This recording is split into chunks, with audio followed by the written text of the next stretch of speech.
கேரள மாநிலம் ஆலப்புழாவில் அரசு பேருந்து ஊழியர்களும் பயணிகளும் இணைந்து நள்ளிரவில் ஒரு இளம்பெண்ணுக்கு பாதுகாப்பு வழங்கிய நிகழ்ச்சியான சம்பவம் அரங்கேறியுள்ளது.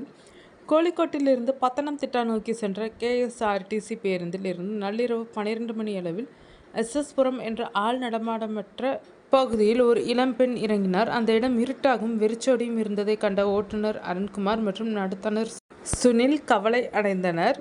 பாதுகாப்புக்காக நிறுத்தப்பட்ட பேருந்து பெண்ணை அழைத்துச் செல்ல யாரும் வராததை அறிந்து ஓட்டுநர் பேருந்தின் என்ஜினை அணைத்துவிட்டு, உங்கள் குடும்பத்தினர் வரும் வரை நாங்கள் இங்கேயே காத்திருப்போம் என்று உறுதியாக கூறினார்.